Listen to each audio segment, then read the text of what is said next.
Hello guys, how's it going? My name is Dalaran. Today we'll be doing another update for the patch 8.3. With this Tuesday update, we have a lot of class changes, even more class changes being addressed, particularly those in PvP, and Blizzard kind of going back a little bit, but still applying some powerful Death Knight nerfs for PvP. We got some more exciting Shadowlands stuff, which is what I really want to start with, and cover a couple of the other changes that are going to be great for the quality of life with this Tuesday reset.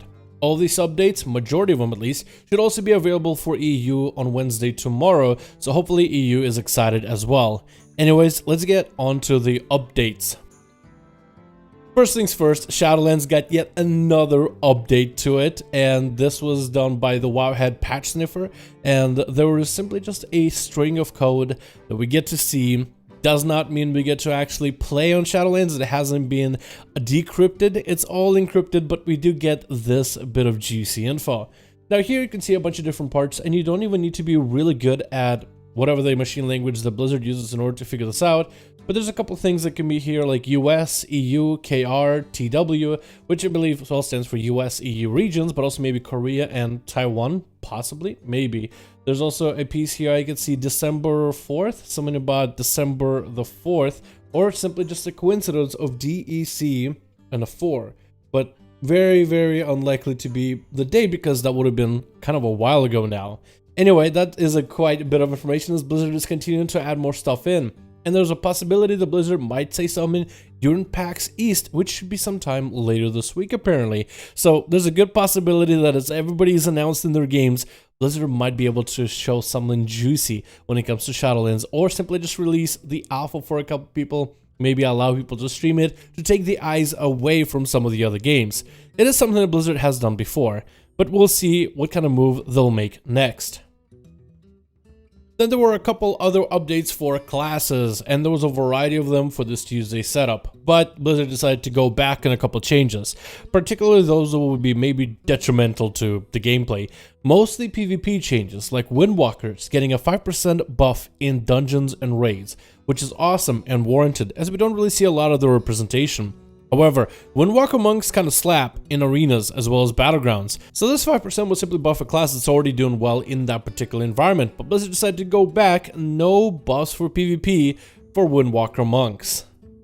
And if you were hoping for the Death Knights to finally lose the reign as the tankiest class, Blizzard does want to reduce how much death strike damage they do, but they don't want to punish Frost and Unholy nearly as badly as they really wanted to punish Blood Death Knights. Blood Death Knights' death strike is almost non-existent. It's curbed pretty hard, and the amount of healing you can do as a Blood DK is very limited. I'm pretty sure with a bunch of passives and some of the other talent interactions, you still will heal for a lot in case you want to play one in the battlegrounds or maybe cheese arenas with certain corruptions or something, but definitely is going to be heavily discouraged. However, for Frost Death Knights and Unholy Death Knights, originally Blizzard wanted to nerf the healing that Death Strike does in PvP from 40% effectiveness to 20% effectiveness, which would almost cut its healing in half, but instead they decided to go by 30% effectiveness nerf instead of the 20%.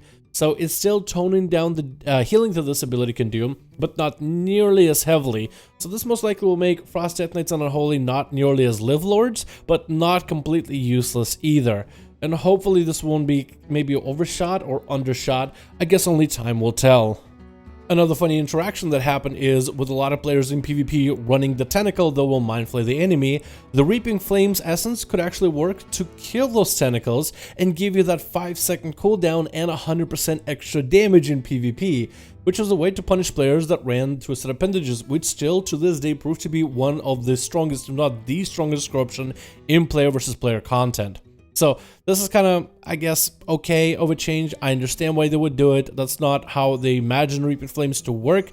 However, Twisted Appendages is going to continue to dominate in PvP, particularly with this change.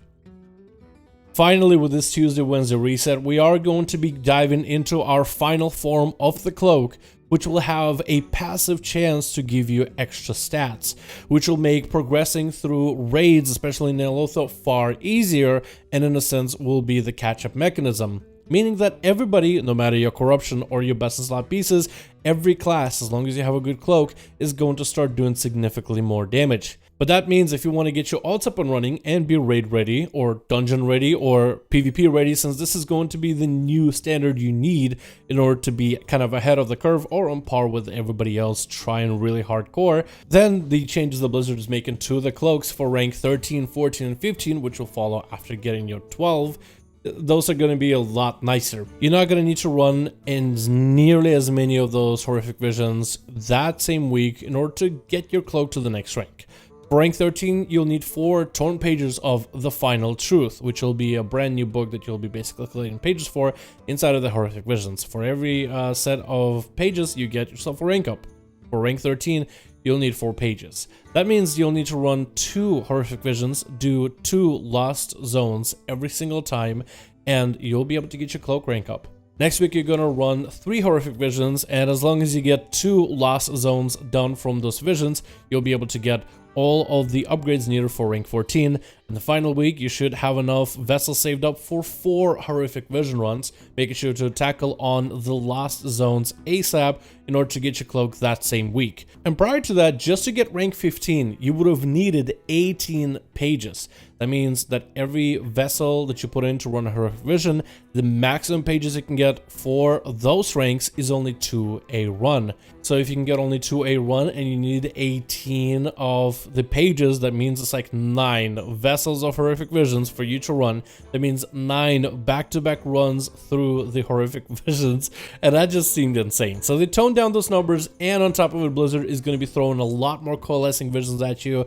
This will let all of your mains catch up pretty quickly to where everybody else is at, and it'll let your alts catch up even faster if there's any alts that you want to work on. My main won't even need to run horrific visions in order to get future upgrades. You can get those through doing either horrific vision with one of the masks and complete all of the objectives, or kill N'Zoth on normal, heroic, or mythic. And I feel like killing him on normal, heroic, or mythic is something my guild is going to do every single week. We'll probably have a lockout for Tuesday reset, kill N'Zoth, get cloak upgrades, get back into the mythic, and go back to progressing on bosses. So that will be a lot easier for me to manage. I won't need to farm horrific vessels anymore, and I can work on other alts, get them raid ready, bring him into a couple heroics, and maybe even bring him for a couple of mythic fights.